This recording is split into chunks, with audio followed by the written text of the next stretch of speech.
সকাল সকাল বেরিয়ে পড়েছি। তো সবাইকে গুড মর্নিং জানিয়ে আজকের ব্লগটি আমি স্টার্ট করছি। তো hello guys, good morning, welcome back to this channel. কেমন আছো তোমরা সবাই? আশা করছি তোমরা সবাই ভীষণ ভালো আছো আর আমরাও ভালো আছি। তো আমি বেরিয়ে পড়েছি, ডাক্তার দেখাতে যাচ্ছি আর ভোর 5টার সময় উঠেছি। এখন কিন্তু বাজে ভোর 5:30। তো দেখো রাস্তা অনেকটা পরিষ্কার হয়ে গেছে, মানে ঝাড়ু হয়ে গেছে অলরেডি, যারা রাস্তা ঝাড়ু দেয়। পিএম থেকে টাকা তোলা হয়ে গেছে আর আমরা হাঁটি হাঁটি পা পা করে এগিয়ে চললাম। কতটা হাঁটা, এত স্পিডে হাঁটছে, আমি ওর সঙ্গে হেঁটে পারছি না। আমি বলছি এতটা দূর হেঁটে যাবো, অঙ্ক বলছে সকালবেলা হাঁটা ভালো। সকালবেলা হাঁটা কত ভালো জানো? আমি হাঁটতে পারছি না, সারা শরীরে যে জং ধরে আছে সব ঠিক হয়ে যাবে। শরীরে থেকে জং ধরেছে, লেটেস্ট কথা।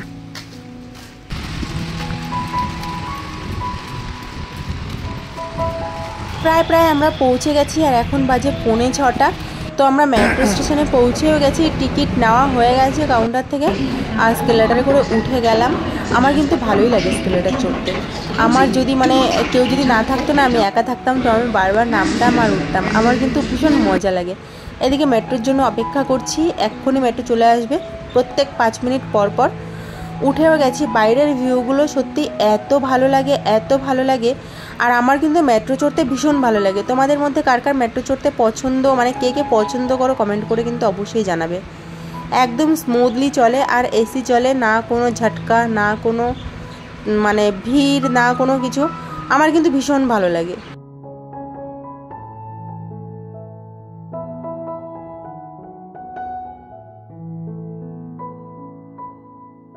মেট্রো থেকে নেমে গেছি, 10 মিনিট হাঁটা রাস্তা ছিল বাস স্ট্যান্ড পর্যন্ত। তো বাসে আমরা উঠে গেছি আর বাসটাও এসি বাস ছিল। খুব মজা হচ্ছে, আজকে সাফারিটা সেরকম একটা জার্নি মতো হয়নি। আর যেই কাজে গেছিলাম কাজটা হয়ে গেছে, ডক্টর দেখিয়ে চলে এসেছি। এখন ওই 10টা মতো হয়তো বেজে গেছে, আমি টাইম দেখিনি। তো যাই হোক, আমরা বাসে উঠে যাব, বাসের জন্য অপেক্ষা করে আছি। প্রচণ্ড গরম লাগছে, আমি বলে বোঝাতে পারবো না। আর না খেয়ে আছি দুইজনই। বর খেতে চেয়েছিল ছোলে ভাটুরে, কিন্তু আমি ওকে খেতে দেইনি। আমি বললাম না, আগে বাড়িতে চলো, তারপরে যা হোক তারপরে দেখা যাবে।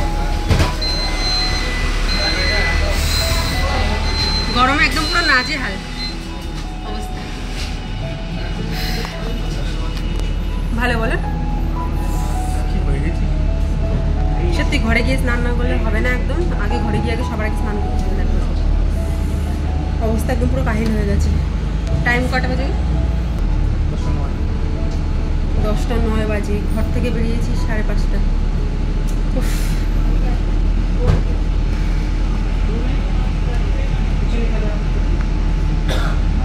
আসার সময় আমার টিকিট নেয়নি আর এখন যাওয়ার সময় আমার টিকিট নেয়নি। সব মেয়েদের নাকি ফ্রি, এখানে ফ্রি পুরো দিল্লিতে নাকি? হ্যাঁ, পুরো দিল্লি মনে হয় না পুরো দিল্লি, জানি না। আমি এখনো দিল্লিতে আসার পরেই ফার্স্ট আমি বাস সাফারি করছি। আমি জানি না যে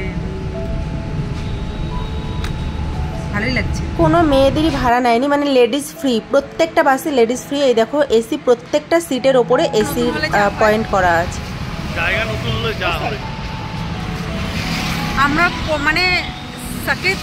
সাকিব স্টপে নামবো, সেখান থেকে আমরা কুতুব মিনার স্টপে চলে এসেছি। আমরা কন্ট্রাক্টরকে বলেও পর্যন্ত রেখেছিলাম যে আমাদের নামিয়ে দিতে, কিন্তু হয়তো ভুলে গেছে, মনে ছিল না, তাই বাধ্য হয়ে আমাদের কুতুব মিনার স্টপে গিয়ে নামতে হলো। এখন আমরা কুতুব মিনার থেকে মেট্রো ধরবো, তারপরে যাব। অনেকটা বেলা হয়ে গেছে। বললাম না যে নতুন জায়গা হলে জায়গা না চিনলে যা হয় আর কি। আর রোদের তাপ দেখো, প্রচণ্ড পরিমাণে রোদের তাপ। তো চলো, এখন আর বকবক করছি না, পরে দেখা হচ্ছে আবার। বরকে একবার দেখো, আমি কতটা পেছনে আছি, ওর দাঁড়ানোর প্রয়োজনও মনে করছে না আর আমার জন্য ওয়েট করার প্রয়োজন মনে করছে না, ওর মতো হেঁটেই যাচ্ছে। কি হয়েছে? থাক গায়ে না। বাড়ি ফিরে আর রান্নার টাইম পাবো না, জন্যই আমি রাস্তা থেকে আমি নিয়েছি কুলচা আর হচ্ছে মটরা। তো মটরা কুলচা কার কার খেতে ভালোবাসো, কে ভালোবাসো আমি জানি না, আমার কাছে কিন্তু ভীষণ ভালো লাগে। একটু ফিকা ফিকা লাগে কিন্তু ভালোই লাগে কিন্তু খেতে। তো এখান থেকে আমরা ডাইরেক্ট চলে যাব স্টেশনের মধ্যে। আর এখন আমরা দাঁড়িয়ে আছি কুতুব মিনার স্টেশনের বাইরে। ওই দেখো Qutub Minar station, metro station.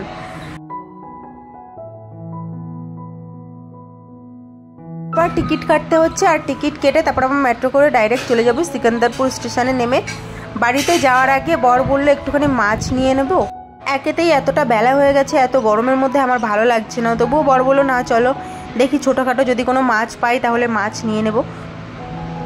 আমার কিন্তু ইচ্ছে করছিল কাঁকড়া নিতে, জানো তো, কাঁকড়াগুলো বেশ সুন্দর ছিল দেখতে, দেখো, কিন্তু না ওর পাগুলো ধরলে খুলে খুলে পড়ে যাচ্ছিল, মানে অনেকটা বাসি হয়ে গেছিলো।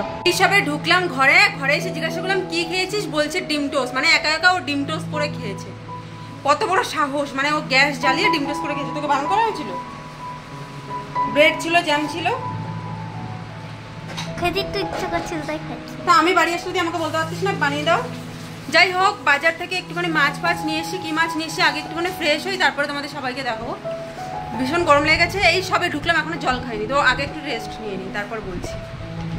তো বাইরে থেকে যে খাবারটা আমরা নিয়ে এসেছিলাম সেটা 3টে প্লেটে ভাগ করে নিয়ে নেব, আমি, বর আর মেয়ের জন্য। আর খেয়ে নেব, খাওয়া দাওয়ার পরে তারপর স্নান দান করবো। এখনও কিন্তু স্নান দান হয়নি আমাদের, তো আগে একটুখানি খাওয়া দাওয়া করে নিই, কেন কি 1টা বেজে গেছে আর ভীষণ খিদে পেয়ে গেছে। একটা কথা কি জানো তো, আমার আজকাল কিন্তু এই সমস্ত খেয়েই থাকতে হবে, মানে 3 মাস পর্যন্ত আমার এরকম টাইপের খাবার খেয়ে থাকতে হবে, যেমন ডালিয়া, তারপরে ওটস, সুজি, রুটি, এই সমস্ত খেয়েই থাকতে হবে। ভাত খাওয়া আমার টোটালি বারণ, আর মনে হয় ডাল খাওয়াটাও বারণ। আমি অতটা জিজ্ঞাসা করিনি, তো সামনের সপ্তাহে আবার যখন যেতে হবে তখন জিজ্ঞাসা করবো আরেকবার। আর ভাত খাওয়া তো টোটালি বারণ। একটা কথা ভেবে আমার ভীষণ হাসি পাচ্ছে, আমি এত মাস ভাত না খেয়ে থাকবো কি করে?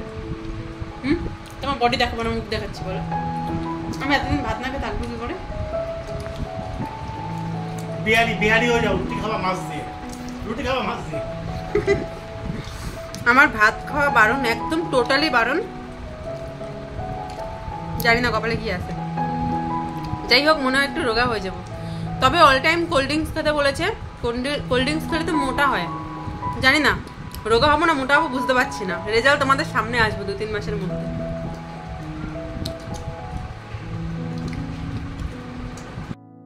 বাজার থেকে যে মাছগুলো নিয়ে এসেছিলাম সেগুলো কাউকে দেখানো হয়নি, তো এখন দেখিয়ে দিচ্ছি। আছে চিংড়ি মাছ, আর আছে খোকা ইলিশ, আর মানে খয়রা ইলিশ, আর আছে হচ্ছে বাটা মাছ নিয়েছিলাম, আর এগুলো হচ্ছে গিয়ে ওই কি বলে শিঙি মাছ জ্যান্ত।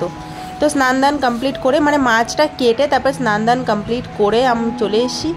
আর এখন খাওয়া দাওয়া করবো না, এখন একটা টানা ঘুম দেবো, কেন কি রাতে ঘুমটা হয়নি, আর অত ভোরে উঠেছি, তারপরে এতটা রাস্তা জার্নি হয়েছে, তো তবুও ঘুমোতে ঘুমোতে এখনও দেরি আছে, কেন কি বর বেরোবে ডিউটিতে, তার আগে আমার কিছু রান্নাবান্নাগুলো কমপ্লিট করে নিতে হবে। হালকা ফুলকার মধ্যেই কিছু একটা রান্না করব, কেন কি ওর টিফিন নিয়ে যাবে তাই। আর এখন আমরা খাবো না, যেহেতু একটু আগে খাওয়া দাওয়া হয়েছে, তো একদম বিকেলে গিয়ে খাবো। তো দেখো এখানে আমি মাছ ভেজে নিয়েছি, আর সঙ্গে আছে পটল ভাজা, ডাল, মুসুর ডাল পেঁয়াজ দিয়ে, আর এখানে আছে ভাত। তো আমি বরকে টিফিন দিয়ে দিলাম, ও বেরিয়ে পড়েছে। তারপরে দেখো মেয়ে ঘুম থেকে উঠছিল না, আর ওকে ঘুম থেকে উঠিয়ে তারপরে আমরা খাওয়া দাওয়াটা কমপ্লিট করে নেব। আর এখন বেজে গেছে 5টা, পৌনে 5টা মতো এরকম বেজে গেছে। তো আমি ওকে দিয়ে দিয়েছি খেতে ডাল, মাছ ভাজা আর পটল ভাজা দিয়ে। আর এই দেখো এটা আমার হচ্ছে দুপুরের লাঞ্চ, একটা মাছ ভাজা আর 1 বাটি ডাল। তো এখানে সন্ধ্যার সময় বর আবার ডিউটি থেকে চলে এসে আর আইসক্রিম নিয়ে এসেছিলো আমার আর মেয়ের আর বরের জন্য। তো আইসক্রিম খেতে কিন্তু আমি ভীষণ ভালোবাসি, কিন্তু গলা যেহেতু খারাপ তো আমি একটুখানি বেছে বেছেই খাচ্ছি। আর রাতের মেনু বলতে গেলে এই যে আলু আর কাঁচকলা দিয়ে শিঙি মাছের পাতলা ঝোল, আর হবে ভাত, ব্যাস। আমি ভাত খাবো না, বর আর মেয়ে তো ভাত খাবেই, তাই ওদের জন্য ভাত, আর আমার জন্য করে নেব রুটি।